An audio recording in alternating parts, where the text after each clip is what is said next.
नमस्कारः प्रियमित्राणि मणिका संस्कृत अभ्यासपुस्तकस्य अनुशिक्षणे स्वागतम्। अद्य वयम् 11 अभ्यासं पठामः। अस्मिन् प्रथमे भागे वयं कर्ता, कर्म, सम्बोधनं च इति विषयत्रयं पठिष्यामः। कस्मिन् कारके का विभक्तिः भवेत्? प्रथमतया कर्ता इति कारकस्य विषये चर्चां कुर्मः। एतत् चित्रं ध्यानेन पश्यन्तु। भवन्तः चित्रे किं पश्यन्ति? सम्यक्, चित्रे एका लता अस्ति। चित्रे एकः वृक्षः अपि अस्ति। लता किं करोति? लता आरोहति। आरोहति अर्थात् आरोहणं करोति। लता वृक्षम् आरोहति। वयं जानीमः यत् यः क्रियां करोति सः कर्ता भवति। लता वृक्षम् आरोहति इति वाक्ये क्रियापदं किम् अस्ति? आरोहति इति क्रियापदम् अस्ति। अत्र आरोहणक्रियां का करोति? आरोहणक्रियां लता करोति। क्रियां लता करोति खलु? अतः लता कर्ता अस्ति। यत्र कर्ता भवति तत्र प्रथमा विभक्तिः भवति। वयं पश्यामः यत् लता वृक्षम् आरोहति इति वाक्ये लता इति प्रथमा विभक्तिः अस्ति। यतः लता इत्येव कर्ता अस्ति। लता वृक्षम् आरोहति इति वाक्ये क्रियापदं किम् अस्ति इति वयं ज्ञातवन्तः। कर्ता कः अस्ति इति अपि स्पष्टता जाता। एवं लता इति कर्ता अस्ति, आरोहति इति च क्रियापदम् अस्ति।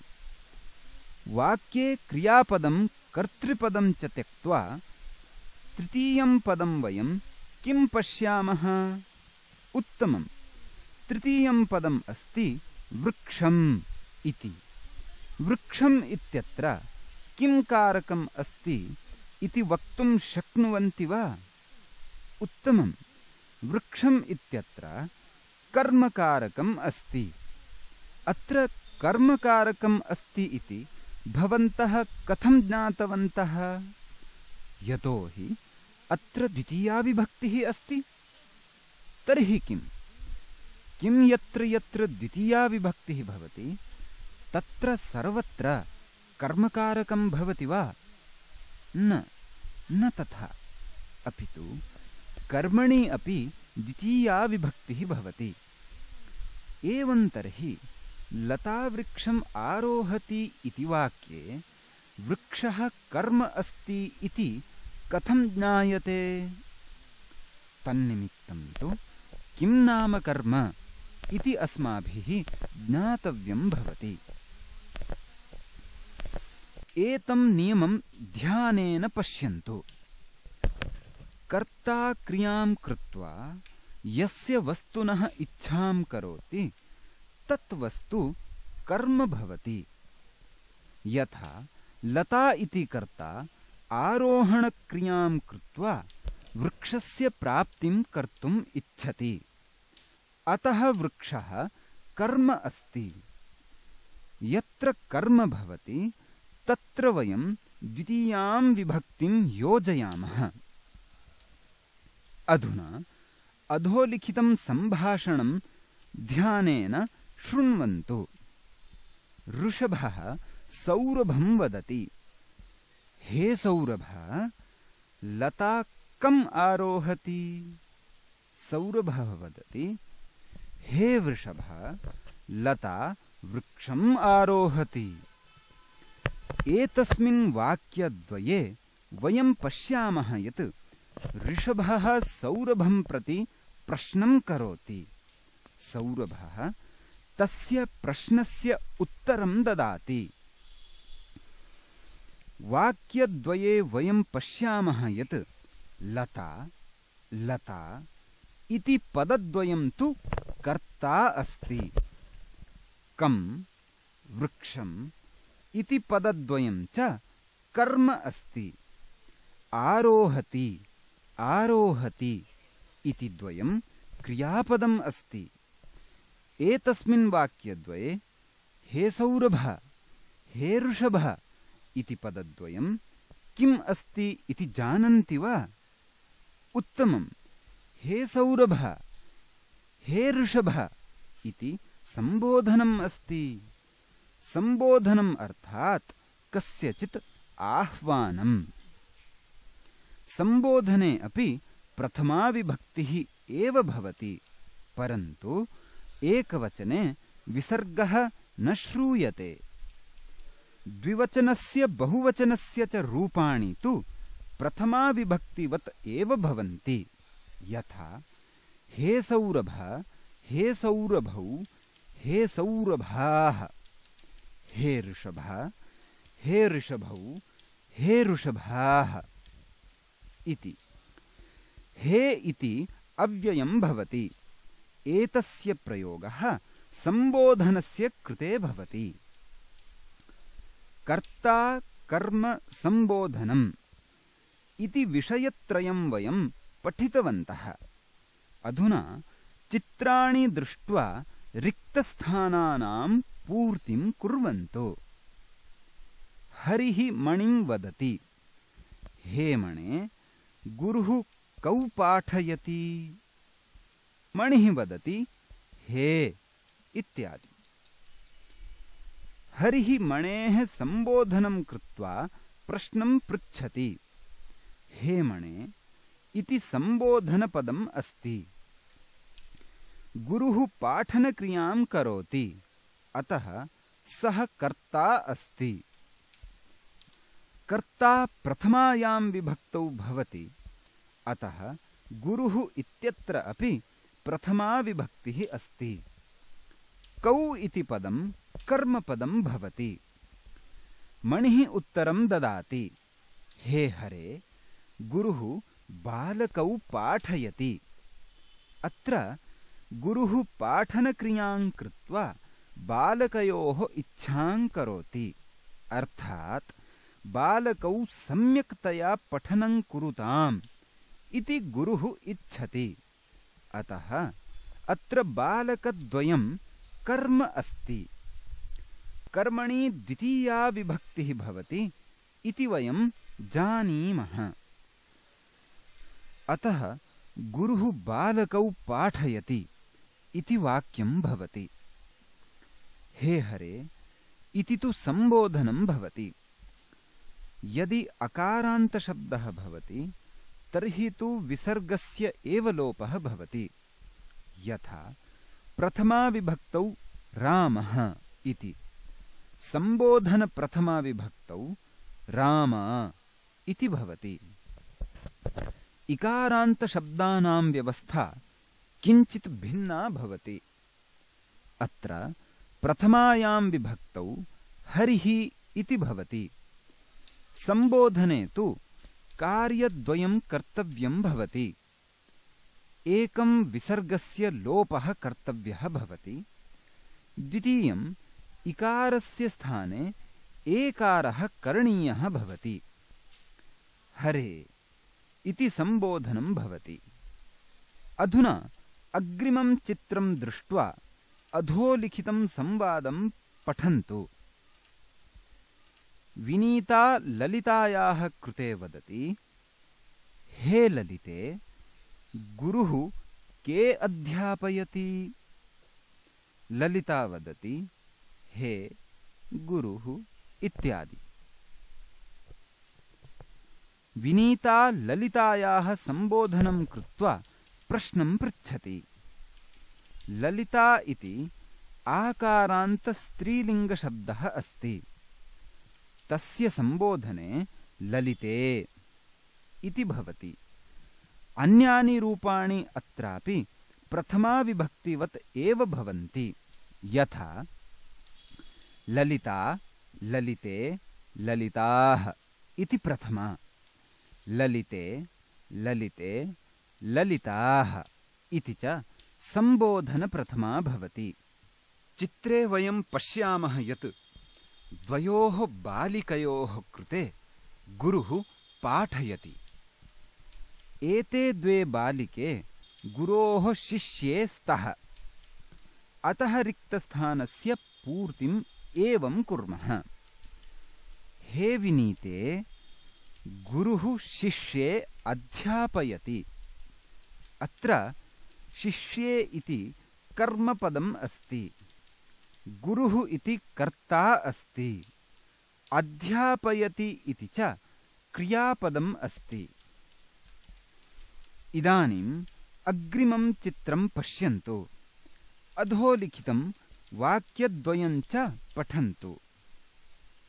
भानुः मनोः कृते वदति, हे मनो, छात्राः कं दृष्ट्वा नमन्ति? मनुः वदति, हे इत्यादि। रिक्तस्थाने वयं पूरयामः यत् हे भानो, छात्राः गुरुं दृष्ट्वा नमन्ति। अत्र छात्राः इति कर्तृपदं भवति। वाक्ये दृष्ट्वा इति पदे त्वा प्रत्ययः अस्ति। अर्थात् दृश् त्वा दृष्ट्वा इति भवति। त्वा प्रत्ययस्य विषये अपि एकः नियमः भवति।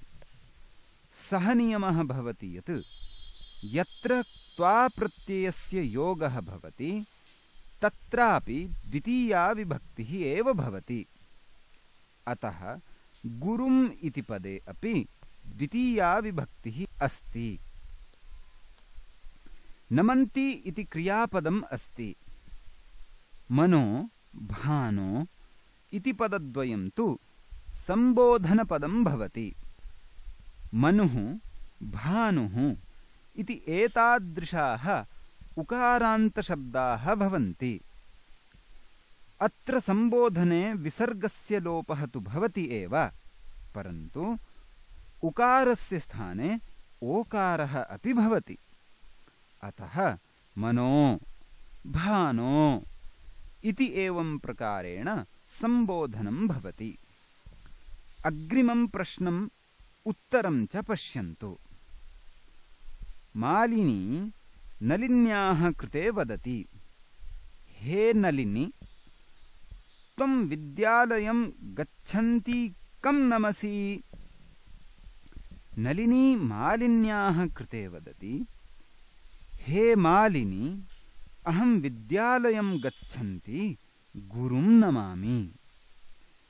एतेन वाक्यद्वयेन दीर्घ ईकारान्त स्त्रीलिङ्गस्य सम्बोधनपदं ज्ञातं भवति। दीर्घ ईकारान्तस्य सम्बोधने ह्रस्वः इकारः भवति। तावदेव। यथा नलिनी, मालिनी इत्यादि। अहं विद्यालयं गच्छन्ती गुरुं नमामि इति वाक्ये वयं पश्यामः यत् अहम् इति कर्ता अस्ति।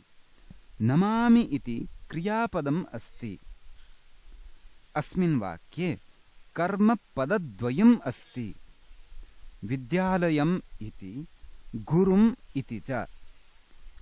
किम् एकस्मिन् वाक्ये द्वे कर्मपदे अपि भवितुं शक्नुतः वा? सत्यं, न केवलं द्वयमेव, अपि तु बहूनि कर्मपदानि भवितुं शक्नुवन्ति। किं गच्छन्ति इत्यपि क्रियापदं भवति वा? साक्षात् क्रियापदं न, अपि तु सह क्रियापदं भवति। एतादृशाणां क्रियापदानां विषये भवन्तः अग्रिमेषु अनुशिक्षणेषु पठिष्यन्ति। अधुना अग्रिमं सम्भाषणं पठन्तु। माता बालिकानां कृते वदति, हे बालिकाः, किं यूयं हस्तौ प्रक्षाल्य भोजनं कुरुथ? बालिकाः मातुः कृते वदन्ति, हे मातः, आम्, वयं हस्तौ प्रक्षाल्य एव भोजनं कुर्मः। हे बालिकाः इति बहुवचनस्य सम्बोधनपदं भवति इति तु वयं जानीमः एव।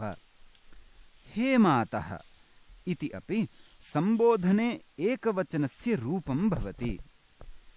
एतत् सम्बोधनं मातृ इति ऋकारान्तशब्दस्य भवति।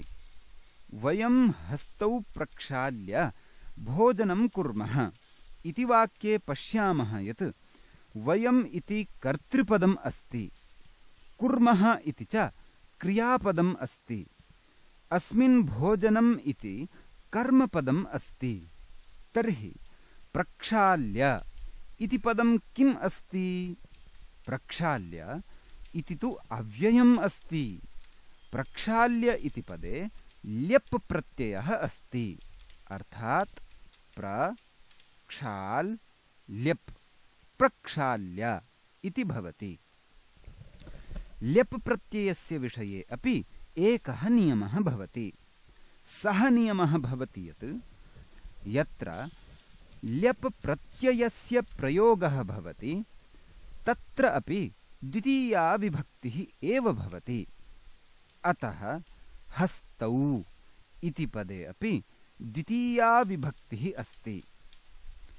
एतत् चित्रं पश्यन्तु।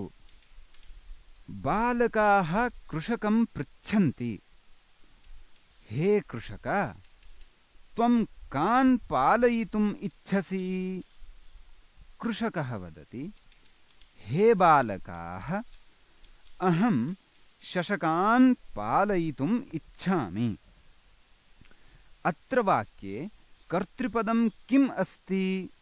सम्यक्, अहम् इति कर्ता अस्ति। वाक्ये पालयितुम् इति पदम् अस्ति। अस्मिन् पदे तुमुन् प्रत्ययः अस्ति, अर्थात् पाल् तुमुन् पालयितुम् इति भवति। तुमुन् प्रत्ययस्य विषये अपि एकः नियमः भवति। सः नियमः भवति यत् यत्र तुमुन् प्रत्ययस्य योगः भवति तत्र अपि द्वितीया विभक्तिः एव भवति। अतः शशकान् इति पदे अपि द्वितीया विभक्तिः अस्ति। इच्छामि इति क्रियापदम् अस्ति। कृषका बालकाः इति सम्बोधनपदे स्तः। अधुना कपोतानाम् एतानि चित्राणि पश्यन्तु। चित्रे कपोताः सन्ति। कपोतेषु एकः मुख्यः कपोतः अपि अस्ति। एतस्य मुख्यस्य कपोतस्य नाम कपोतराजः अस्ति। वरदा शारदां पृच्छति, हे शारदे, कपोताः कम् अनुसरन्ति? शारदा किम् उत्तरं दातुं शक्नोति इति भवन्तः चित्रं दृष्ट्वा वदन्तु। उत्तमम्। शारदा वदति, हे वरदे, कपोताः कपोतराजम् अनुसरन्ति। शारदा वरदा इति पदद्वयम् आकारान्तम् अस्ति। अतः सम्बोधने शारदे वरदे इति भवति। कपोताः इति कर्तृपदं कपोतराजम् इति च कर्मपदम् अस्ति। अनुसरन्ति इति क्रियापदम् अस्ति। अधुना धनवती पृच्छति, हे सरस्वती, किं कपोताः कपोतराजं निन्दन्ति? सरस्वती वदति, हे धनवती, नहि, कपोताः तु कपोतराजं प्रशंसन्ति। सरस्वती धनवती इति पदद्वयम् ईकारान्तम् अस्ति। वयं जानीमः यत् ईकारान्तानां शब्दानां सम्बोधने ह्रस्वः भवति। अतः हे सरस्वती, हे धनवती इत्यादीनि पदानि सम्बोधने भवन्ति। अत्र अपि कपोताः इति कर्तृपदं भवति। कपोतराजम् इति कर्मपदं निन्दन्ति प्रशंसन्ति इति च क्रियापदे भवतः। इदानीं हरिः ऋषिं पृच्छति, हे ऋषे, किं त्वं प्रातः मातरं नमसि? ऋषिः उत्तरं ददाति, हे हरे, आम्, अहं प्रातः मातरं नमामि। हरिः ऋषिः इति पदद्वयं ह्रस्व इकारान्तम् अस्ति। एतयोः पदयोः सम्बोधने हे हरे, हे ऋषे इति भवतः। मातरम् इति कर्मपदं भवति। नमसि नमामि इति क्रियापदे भवतः। आम्, प्रातः इति द्वयम् अव्ययम् अस्ति। अधुना विदुः विभोः कृते प्रश्नं करोति, हे विभो, किं त्वं खगान् पालयसि? विभुः वदति, नहि नहि, हे विधो, अहं तु खगान् मोचयामि। विभुः विदुः इति पदद्वयं ह्रस्व उकारान्तम् अस्ति। अतः एव हे विभो, हे विधो इति एवं प्रकारेण सम्बोधनं भवति। खगान् इति कर्म भवति। पालयसि, मोचयामि इति क्रियापदे स्तः। इदानीम् एतानि चित्राणि ध्यानेन पश्यन्तु। चित्रे एकः सर्पः अस्ति। एकः बालकः निद्रां करोति। सर्पः बालकं प्रति मन्दं मन्दम् उपसर्पति। एतद्दृष्ट्वा साध्वी माधवीं पृच्छति, हे माधवी, सर्पः कम् उपसर्पति?